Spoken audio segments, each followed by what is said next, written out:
பலி அப்பா அப்பா உங்களுக்கு தான் ஆராதனை ஸ்தோத்திர பலி அப்பா அப்பா உங்களுக்கு தான் அப்பா அப்பா உங்களுக்கு தான் அப்பா அப்பா உங்களுக்கு தான் அதிகாலை ஸ்தோத்திர பலி அப்பா அப்பா உங்களுக்கு தான் ஆராதனை ஸ்தோத்திர பலி அப்பா அப்பா உங்களுக்கு தான் அப்பா அப்பா உங்களுக்கு தான் அப்பா அப்பா உங்களுக்கு தான்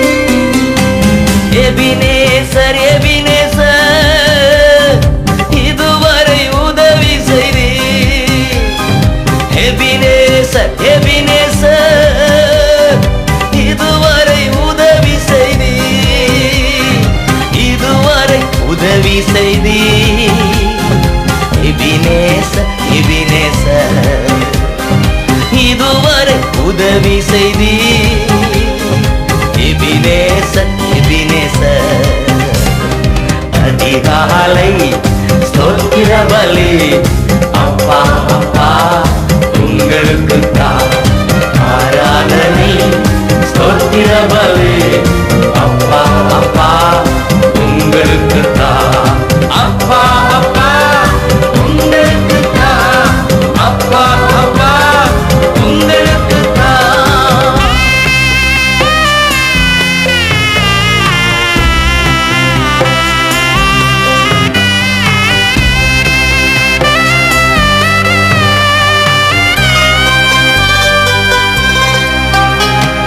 எல் ஷடாய் எல் ஷடாய் எல்லாம் வல்லவரே எல் ஷடாய் எல் ஷடாய் எல்லாம் வல்லவரே எல்லாம் வல்லவரே எல் ஷடாய் எல் ஷடாய் எல்லாம் வல்லவரே எல் ஷடாய் எல் ஷடாய் அதிகாலை ஸ்தோத்திர பலி அப்பா அப்பா உங்களுக்கு தான் ஆராதனை ஸ்தோத்திர பலி அப்பா அப்பா உங்களுக்கு தான் அப்பா அப்பா உங்களுக்கு தான் அப்பா அப்பா உங்களுக்கு தான்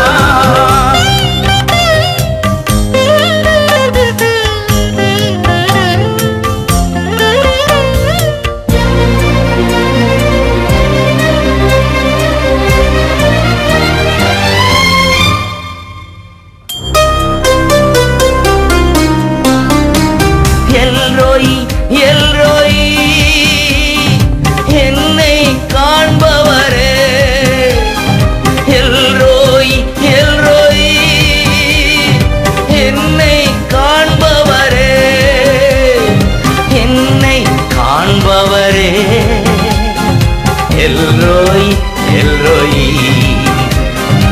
என்னை காண்பவரே எல்ரோயி எல்ரோயி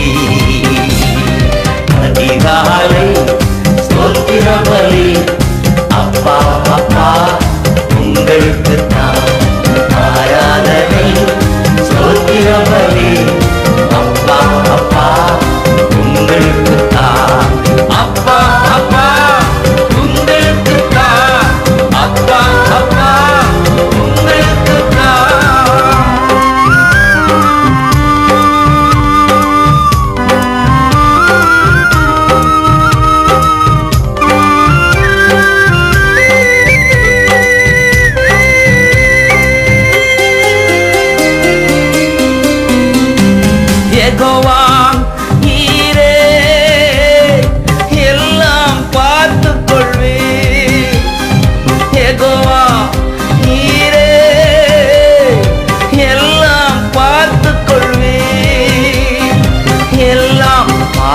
கொள்வி யெகோவா ஈரே எல்லாம் பார்த்து கொள்வி யெகோவா ஈரே அதிகாலை ஸ்தோத்திர பலி அப்பா அப்பா உங்களுக்கு தான் ஆராதனை ஸ்தோத்திர பலி அப்பா அப்பா உங்களுக்கு தான் அப்பா அப்பா உங்களுக்கு தான் அப்பா அப்பா உங்களுக்கு தான் அப்பா அப்பா உங்களுக்கு தான் அப்பா அப்பா உங்களுக்கு தான் அப்பா அப்பா உங்களுக்கு தான் அப்பா அப்பா உங்களுக்கு தான். இயேசுவுக்கே மகிமை. இன்னொரு முறை சத்தமாக அல்லேலூயா சொல்லுவோம். இஸ்ரவேலின் தேவனை நாம் போற்றி பாடுவோம். அல்லேலூயா.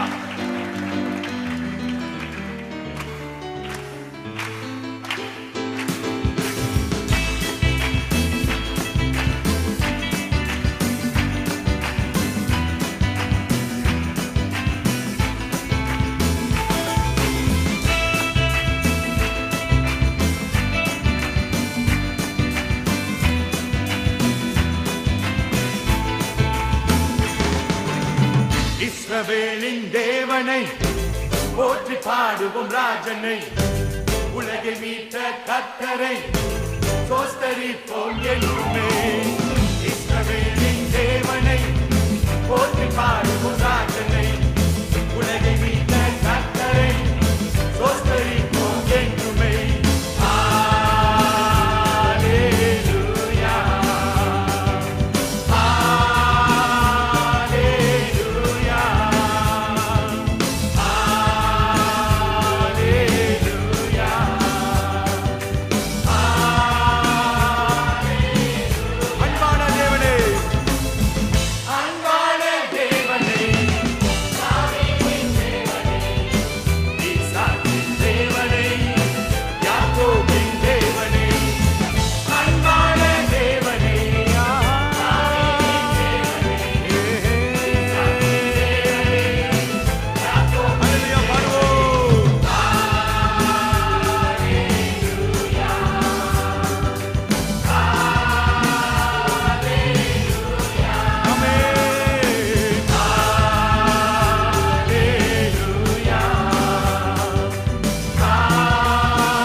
இஸ்ரவேலின் தேவனை போற்றி பாடுவோம் ராஜனை உலகை மீட்ட கர்த்தரை ஸ்தோத்திரிப்போம் என்றுமே. இஸ்ரவேலின் தேவனை போற்றி பாடுவோம் ராஜனை உலகை மீட்ட கர்த்தரை ஸ்தோத்திரிப்போம் என்றுமே.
அத்திமரம் துளிர் விடாமல் போனாலும், திராட்சை செடி பலன் கொடாமல் போனாலும், கர்த்தருக்குள் மகிழ்ச்சியாயிருப்பே,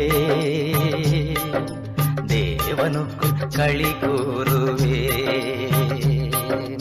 அத்திமரம் துளிர் விடாமல் போனாலும், திராட்சை செடி பலன் கொடாமல் போனாலும், கர்த்தருக்குள் மகிழ்ச்சியாயிருப்பே, தேவனுக்குள் களி கூறுவே.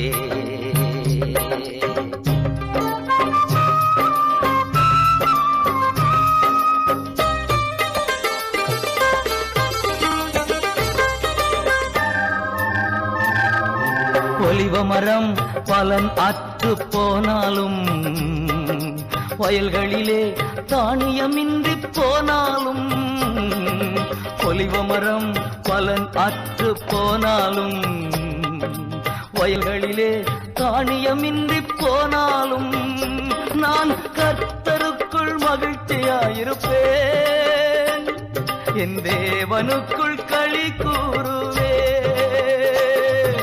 கர்த்தருக்குள் மகிழ்ச்சியாயிருப்பே,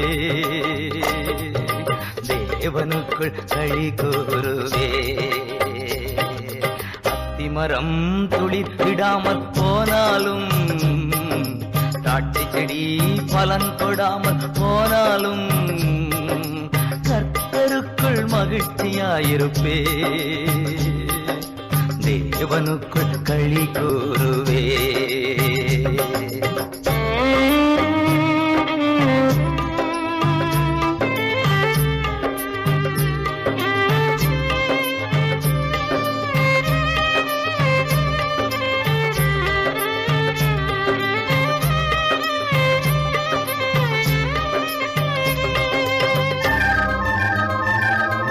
மந்தையிலே ஆடுகளின்றி போனாலும், தொழுவத்திலே மாடுகளின்றி போனாலும், மந்தையிலே ஆடுகளின்றி போனாலும், தொழுவத்திலே மாடுகளின்றி போனாலும், நான் கர்த்தருக்குள் மகிழ்ச்சியாயிருப்பே, தேவனுக்குள் களி கூறுவே, கர்த்தருக்குள் மகிழ்ச்சியாயிருப்பே, தேவனுக்குள் களி கூறுவே.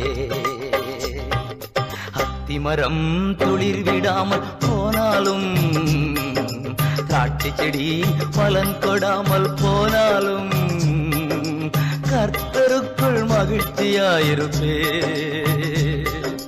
தேவனுக்குள் களி கூறுவே.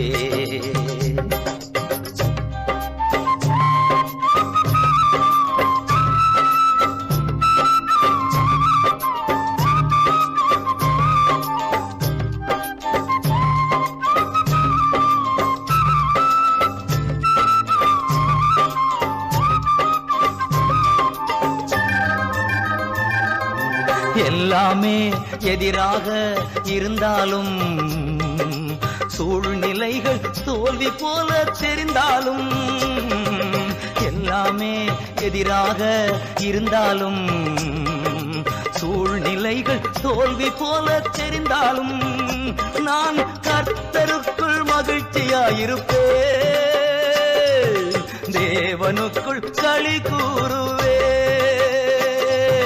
கர்த்தருக்குள் மகிழ்ச்சியாயிருப்பே, தேவனுக்குள் களி கூறுவே. அத்திமரம் துளிர் விடாமல் போனாலும், திராட்சை செடி பலன் கொடாமல் போனாலும், கர்த்தருக்குள் மகிழ்ச்சியாயிருப்பே, என் தேவனுக்குள் களி கூறுவே.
யெகோவா ரஃபா நீரென் தேவனாம்.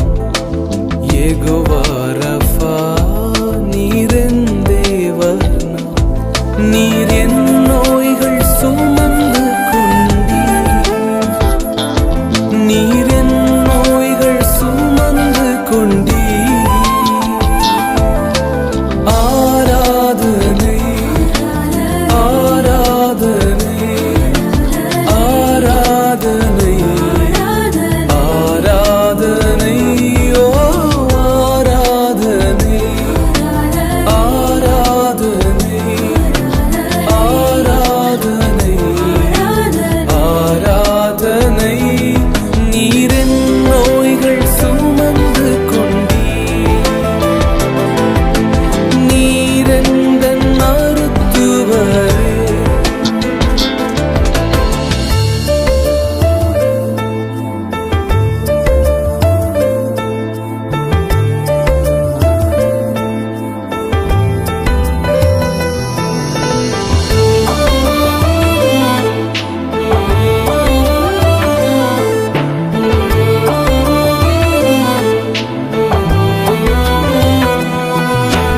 யெகோவா ருவா நீரென் தேவனாம்.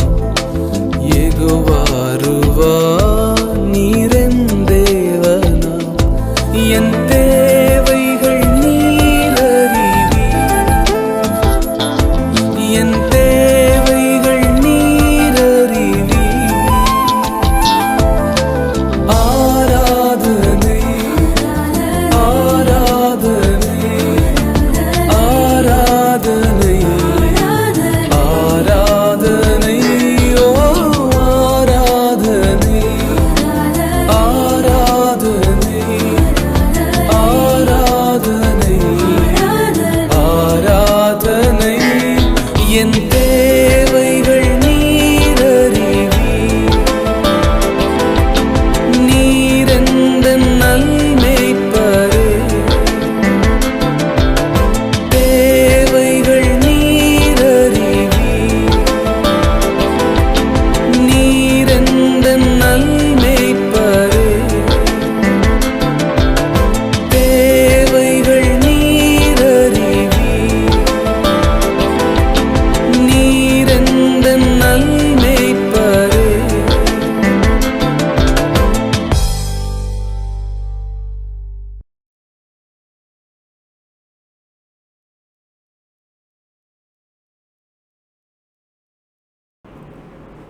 அருமையான பிள்ளைகளே, மறுபடியுமாக உங்களை சந்திப்பதில் மிகவும் சந்தோஷம்.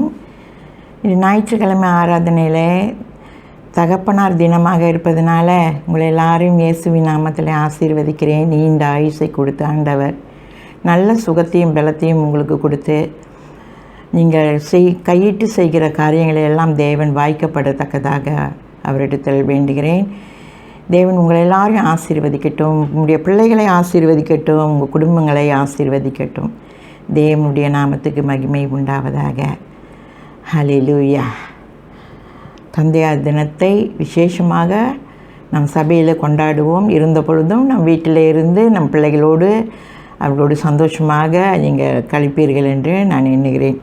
ஹல்லேலூயா. இந்த நாளில் கூட தகப்பனார் தினத்தை குறித்து நான் பார்க்க சுருக்கமாக நீதிமொழி 4வது அதிகாரத்தில் 1-4 வசனம் வரைக்கும் நான் தியானித்திருக்கிறேன். இந்த நீதிமொழியானது தாவீது சாலமோனுக்கு கற்பித்த போதனை. இந்த நீதிமொழி அப்போது அவருக்கு எப்படி இந்த ஞானம் வந்தது என்றால் தகப்பனுடைய போதகத்தை கேட்டு அவர் நடந்தபடியினால் அவருக்கு வந்த ஆசீர்வாதங்கள். இதனுடைய தலைப்பு தேவனுடைய ஆசீர்வாதம். இந்த தேவனுடைய ஆசீர்வாதம் நாம் எப்படி பெற்றுக்கொள்ள வேண்டுமென்றால் 4வது அதிகாரத்தில் வாசிக்கும் பொழுது, பிள்ளைகளே நீங்கள் தகப்பன் போதகத்தை கேட்டு புத்தியை அடையும்படி கவனியுங்கள். ஒரு தகப்பனுடைய போதகத்தை நீங்கள் கேட்காமல் போனால் உங்களுக்கு புத்தி இருக்காது. ஏன்னா தகப்பன் என்று சொல்லும் பொழுது முதலாவதாக தகப்பன் அந்த குடும்பத்திற்கு ஒரு தலைவராக ஆண்டவர் வைத்திருக்கிறார்.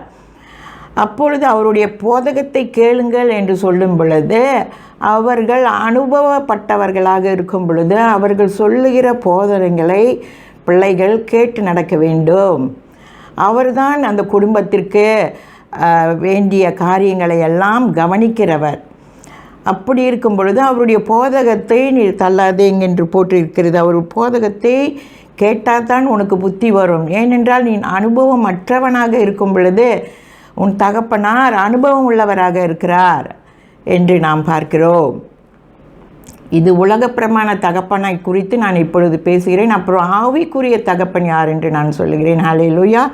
இரண்டாவதாக நாம் பார்க்கும் பொழுது நான் உங்களுக்கு நற்போதகத்தை தருகிறேன். ஒரு தகப்பனானவன் ஒரு குடும்பத்துக்கு மனைவிக்கோ அல்லது பிள்ளைகளுக்கோ ஒரு நல்ல போதகத்தை தான் அவர் தருவார்.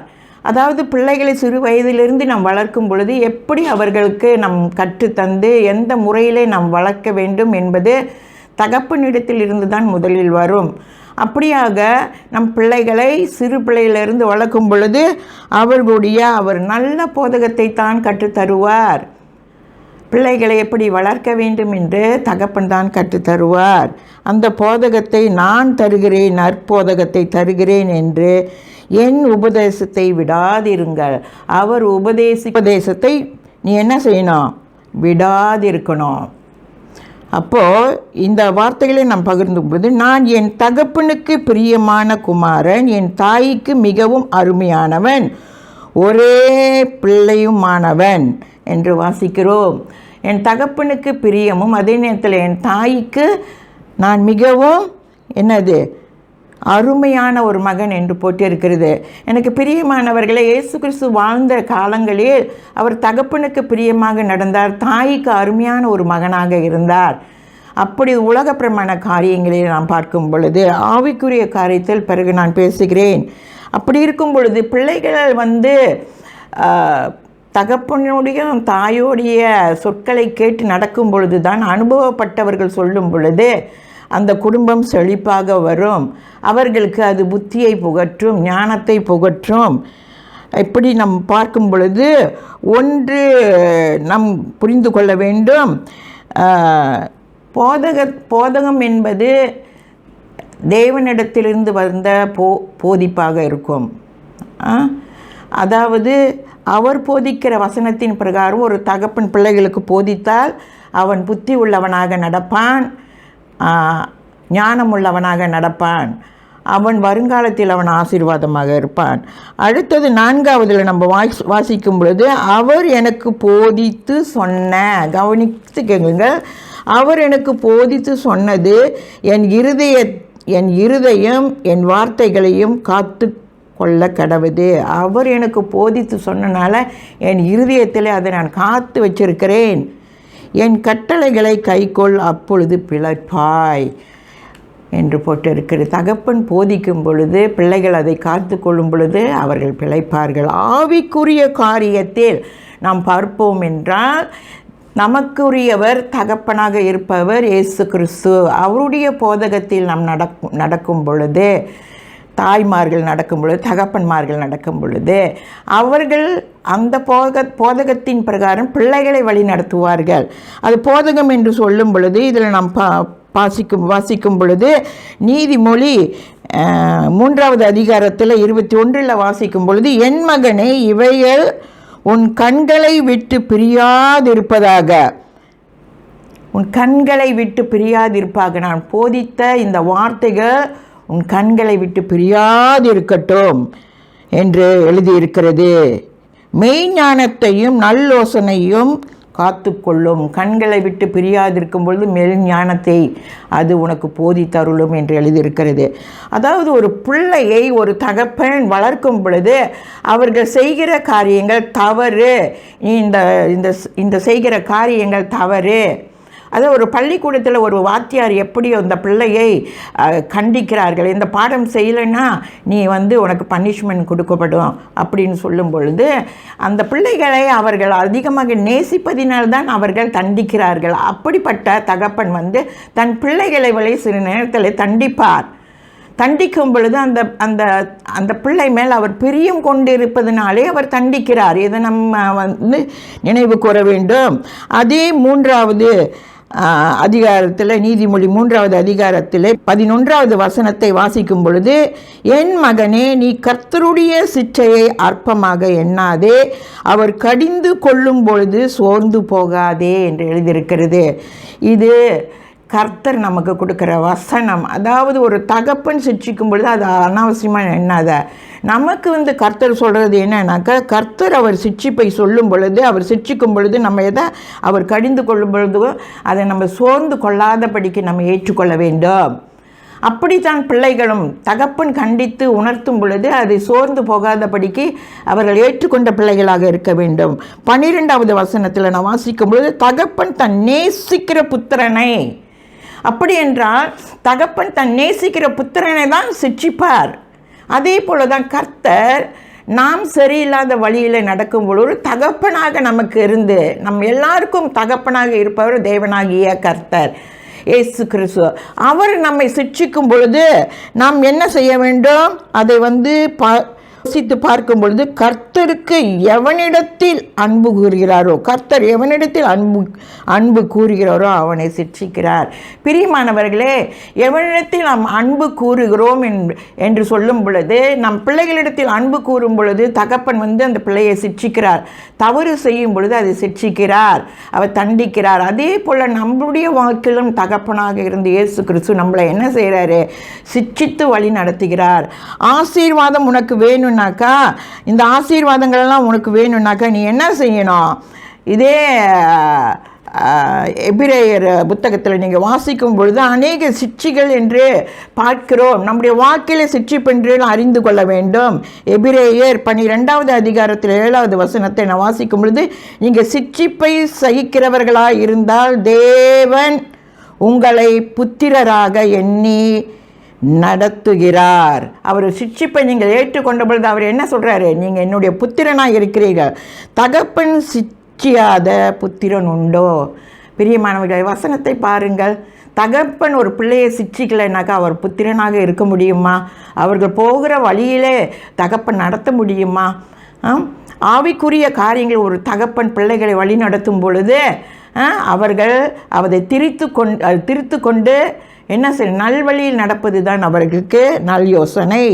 8வது வசனத்தில் வாசிக்க, எல்லாருக்கும் கிடைக்கும் சிட்சிப்பு உங்களுக்கும் கிடையாதிருந்தால், ஆண்டவர் சொல்கிறார், அந்த சிட்சிப்பு உங்களுக்கு கிடையாதிருந்தால் நீங்கள் புத்திராயிராமல் வேசி பிள்ளைகளாக இருப்பீர்கள். அதாவது சிட்சிக்கும் பொழுது தான் அவருடைய பிள்ளைகளாக நாம் இருக்கிறோம். தெரியுதுங்களா? அவர் சிட்சியாமல் இருந்தால் நம்ம என்ன சொல்கிறாரா?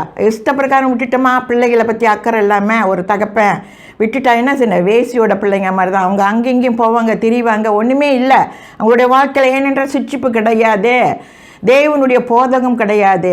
எனக்கு பிரியமானவர்களே, இந்த போதகத்தை நாம் கேட்கும் பொழுது நீதிமொழியில் அநேக காரியங்கள் எழுதியிருக்கிறது.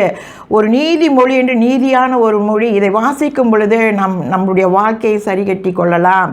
தகப்பன் என்பதற்கு முன்மாதிரியாக தகப்பன் இருக்கும் பொழுது பிள்ளைகளுக்கு நல்ல யோசனைகள் கொடுப்பார், நல்ல போதனைகளை கொடுப்பார். என்னுடைய கணவர் அப்படி தான் என் பிள்ளைகளை வழி நடத்தினார். இதுவரைக்கும் அவருடைய கர்த்தருடைய போதகத்தை விட்டு விலகாதபடிக்கு அவர்கள் சபையிலும் சரி மற்றவர்களுக்கும் சரி ஒரு உதாரணமான வாழ்க்கை வாழ்ந்து கொண்டு இருக்கிறார்கள். ஹல்லேலூயா. கர்த்தர் உங்களை எல்லாரையும் ஆசீர்வதிப்பாராக. ஹல்லேலூயா. இந்த நாளில் கூட இந்த கேட்ட வசனங்களே ஒவ்வொன்றும் நீங்கள் தியானிங்கள்.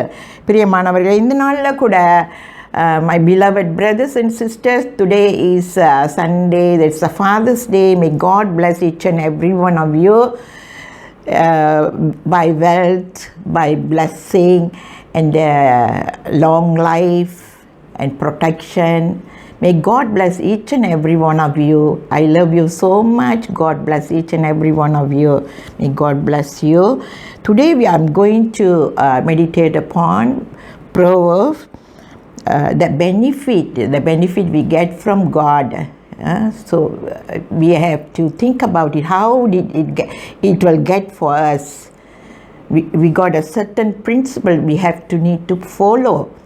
So that I'm going to talk about Proverbs 4, chapter 4, 1 to 4. This proverb was written by Solomon. David was teaching for the son Solomon so that he got the wisdom and he follows what the father says. So that we want the wisdom, we need to listen the father. Only father will teach the children in good way of teaching because they have got a lot of experience in their life, my beloved brothers and sisters. So we have to concentrate on this and what is the blessing, where it comes from. Okay, so that we go through Proverbs chapter 4, verse 1 to 4. Here is written, listen to what your father teach you. The teacher is teaching you. First of all, the children have to listen what the father is teaching for you.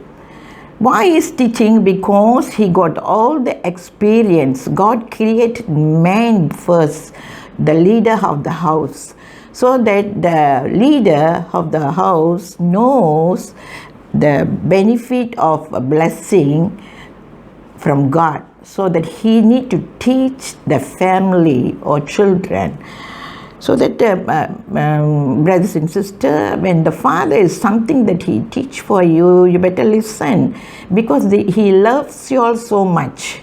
That's why he's teaching, and he got the experience, so that you have to be teachable. My son, he said, listen to what your father teaches you, my son. Pay attention. Pay attention means carefully what father is teaching, you need to be attention.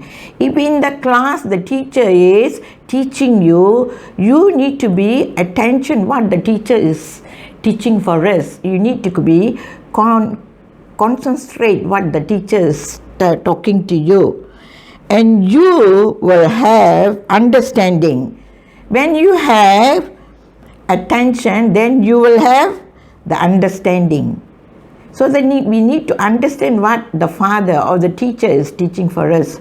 Mainly our father is in teaching, in the worldly father, to correct their children. The father need to be, the children has to be teachable from the father. What I am teaching you is good. Whatever the father is teaching for the children or for the wife, it's good. Written there. Because why? He got experience. He is the leader of the house. So that for good is teaching for us. It is good for us, he said. So remember, it is all that comes from God. God is teaching worldly father. Now the worldly father is teaching for the children. So they need to listen and understand what is contents. Hallelujah.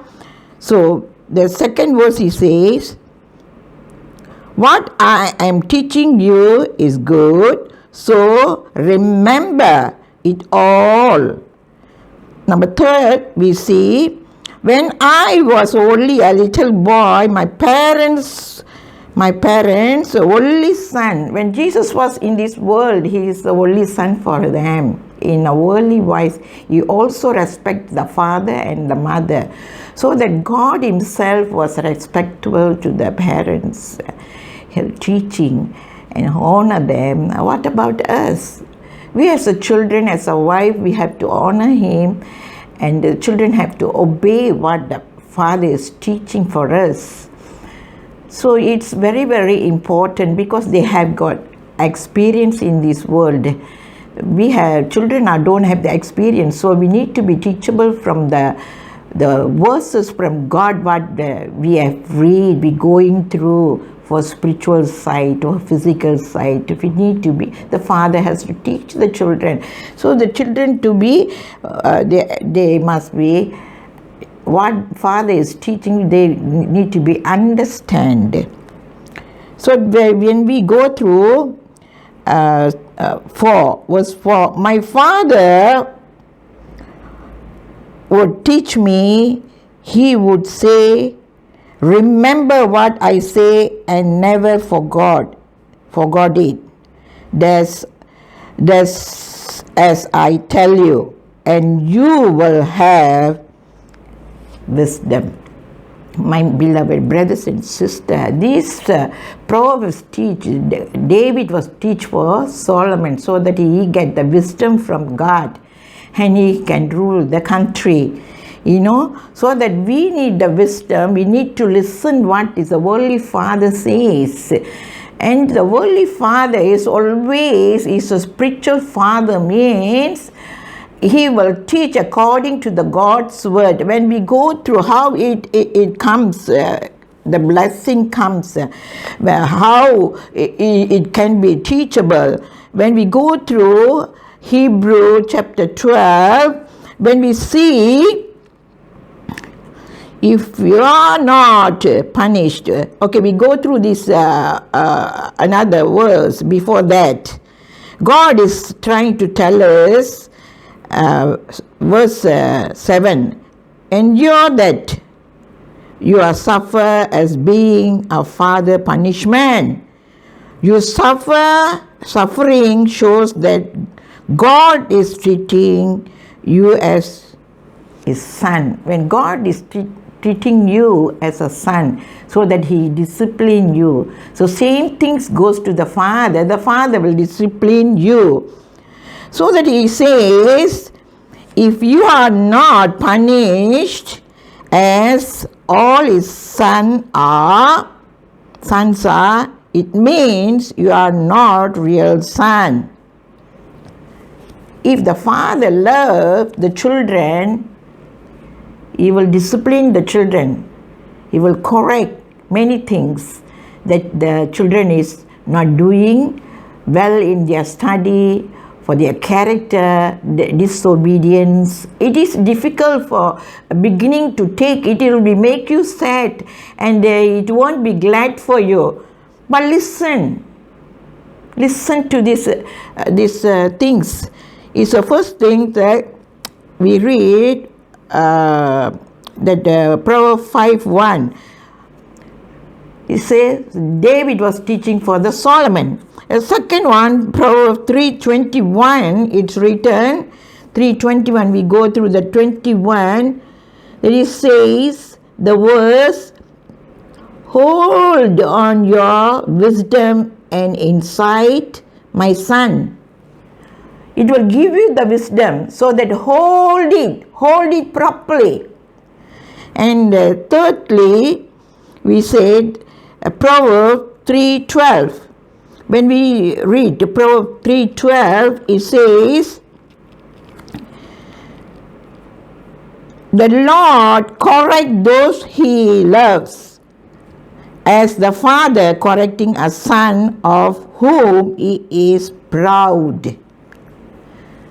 You want to be proud. The father, the father is correcting the children, and the children obey, that is follow, the Father will be very proud. So that the same thing goes to our Lord Jesus Christ when he is teaching us a spiritual way of going. We got to listen, so that our Father in heaven, he will be very proud of us.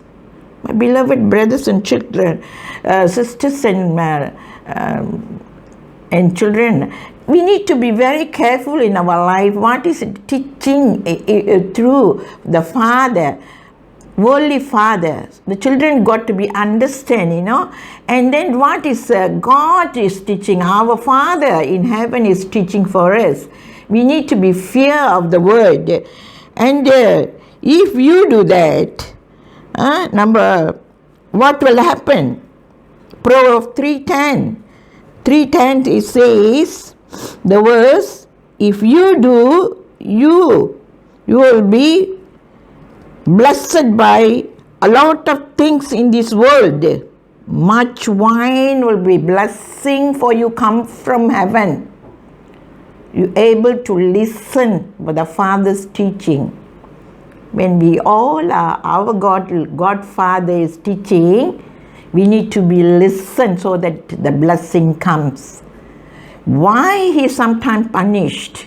When we go through Proverbs, as a punishment that God is said, because He said He loved us so much. The same thing goes to the worldly father. He loves us so much. That's why He disciplines us. The same thing goes to the Father in heaven. He is a nation of the Father. When He teaches, we need to be follow, so that you must think that He loves us. That's why He is correcting us, disciplining us. For His teaching from the verse comes from Bible, we need to be correct ourselves, so that the blessing of all this, when we say that blessings comes from so many things that God has given, that the promise in this in the book of scripture, a lot of blessing is waiting upon us. But God is ready to bless for us. So you want to receive it, you need to be obey. You need to be obey. First of all, when the father is correcting you, my son, you listen. My daughter, you listen. Secondly, God, Heavenly Father is blessed. You want the blessing from Him, you have to follow His commandments, His word, so that God will bless each and every one of us. May God bless this Father's Day. Everyone get blessing from the Father. Hallelujah. பிரியமானவர்களை கர்த்தர் உங்களை எல்லாரையும் ஆசீர்வதிப்பாராக. May God bless each and every one of us. Let us pray. Father, Heavenly Lord, that today we meditate upon this Proverbs chapter 4, that Lord, you are teacher.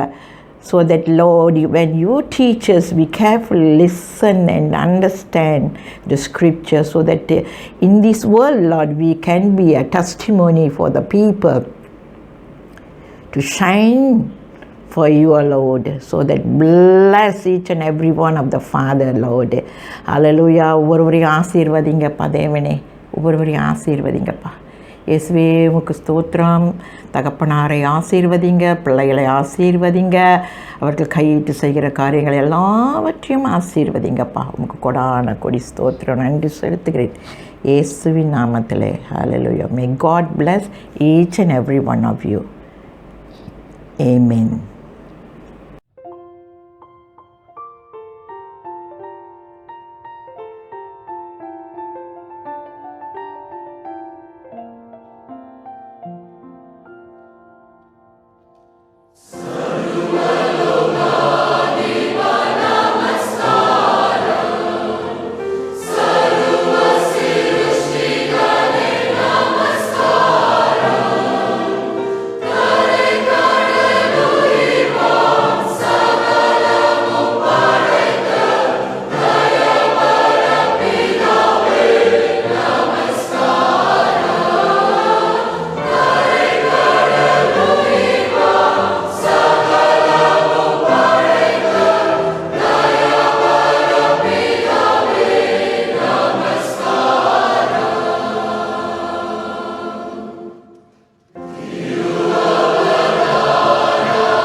எழுந்து நின்று கைகளை உயர்த்தி, என் ஆத்துமாவே கர்த்தரை சோஸ்திரி, என் முழு உள்ளமே அவருடைய பரிசுத்த நாமத்தை சோஸ்திரி, என் ஆத்துமாவே கர்த்தரை சோஸ்திரி, கர்த்தர் செய்த சகல உபகாரங்களையும் மறவாதே. ஆமேன். ஆசீர்வாதம் பெற்றுக்கொள்வோம். பிதாவாகிய தேவனும் இயேசு கிறிஸ்துவின் கிருபையும் பரிசுத்த ஆவியின் அந்யோன்ய ஐக்கியமும் இன்றும் என்றும் சதா காலமும் நம்மோடு கூட இருப்பதாக. ஆமேன். கர்த்தர் உங்களை எல்லாரையும் ஆசீர்வதிப்பாராக. அமர்ந்திருப்பே அருகினிலே, சாய்ந்திருப்பேனும் தோளினிலே. ஏசையா என் நேசரே, அன்பு கூர்ந்தி ஜீவன் தந்தி, நேசிக்கிறேன் உம்மைத்தானே, நினைவெல்லாம் நீர்தானையா. துதி பாடி மகிழ்ந்திருப்பேன் உயிருள்ள நாளெல்லாம்.